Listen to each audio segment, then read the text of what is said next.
Sir Martin Sorrell, CEO of WPP. Welcome to the Huffington Post. The Huffington Post, okay, fine, good. I finally made it. Surprised, you sound. No. Sir Martin, in your annual State of the World address in Greece, at your WPP stream event, State of the Nation. you announced rather dramatically and perhaps depressingly, you said about the UK and the US, our game is over. What did you mean by that? Well, what I meant is the balance of power has shifted, I think, inexorably and inevitably to the not just the East, because it's all very fashionable, but to the South, meaning Latin America, and the Southeast, meaning Africa and the Middle East. And obviously the geographic point I'm using as the center of the world is New York. So South, Southeast, and East. And I do think the power blocks have changed economically and therefore politically. So if you said to me, given what's been happening in the last few weeks in the stock markets, what are one of the implications of that? One of the implications are that companies like our own are going to invest even more heavily in those parts of the world where you're seeing stronger growth. And I think those will continue to be the parts of the world where you see stronger growth, whether you're talking about the short, the medium, and the long term. And despite the fact that the world is coupled, I mean, it's more coupled than I think people think, but it's probably less coupled than some others have thought.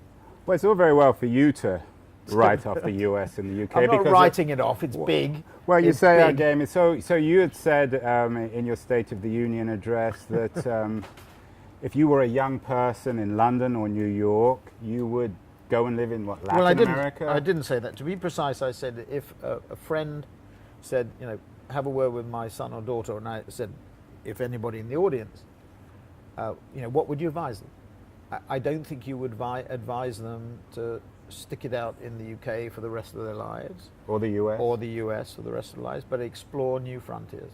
US is, to be fair, is so diverse and so big, and it's 15 trillion as opposed to the $3 trillion of the UK, or close to it, the UK, that maybe that's an extreme thing. But I think you would say go and experience opportunities in China, go and see opportunities in India, in Brazil, Russia, Turkey, Vietnam, Indonesia. There are other parts of the world that offer tremendous opportunities. And I think the other thing is that we tend to, in the West, to be very focused on our navels.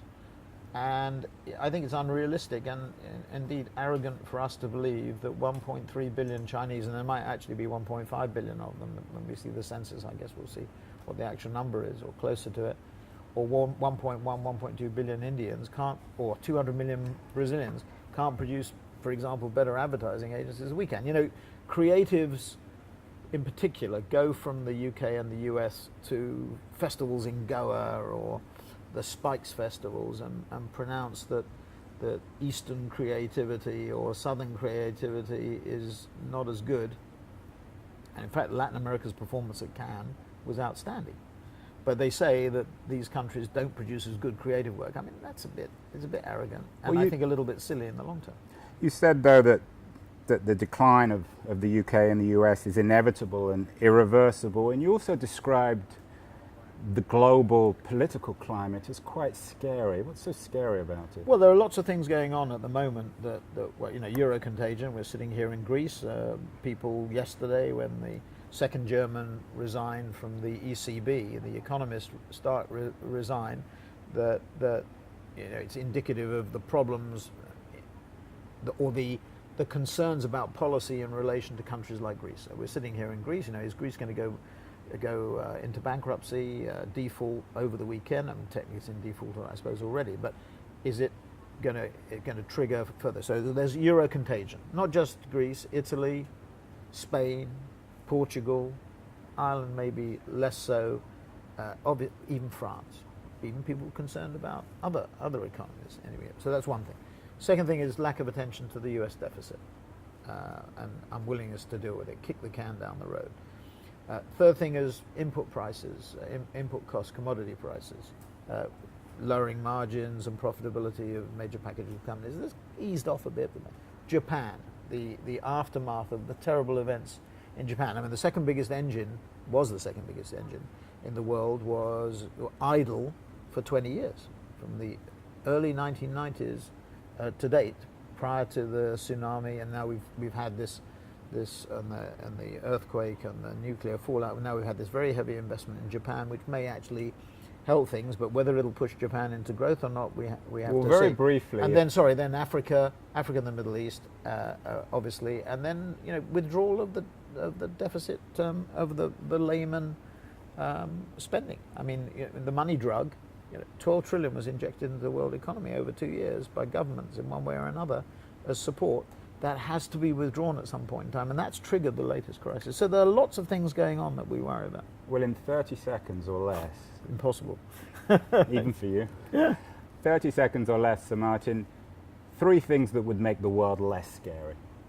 Well, I think it's a bit like properties, location. I think it's leadership. I mean, I really do think. I mean, it's an easy thing to say. It's apple pie and motherhood, but we don't have any leadership. I mean, the president of the United States is not yet. Maybe he will after the election, because I still think he will get re-elected. Address the problems. Europe, we have fragmented leadership, not single leadership. Middle East, it's fragmented. I mean, there is no. If you make the parallel to the 1980s, when people said America was going to be eclipsed by the Japanese, we did have strong, and it did tend to be more right wing, or more right of centre. And I'm not saying that's right, but it did tend to be of that political colour. Reagan, Thatcher. I mean, whatever you say about them, they were leaders. They did take us in a defined, specific direction.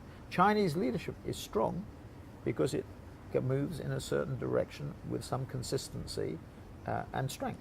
And I think we can argue about whether that's too strong or not, but we have to have leadership, and I think that's the obviously sound economic policies, both fiscal and monetary, and having strong leadership in that area too. But it's just too fragmented. And what happens when it's fragmented is people turn in on themselves. So we see the Germans worried about Germany. We see the French worried about France. We see the British worried about Britain. I mean, it turns inevitably in on itself.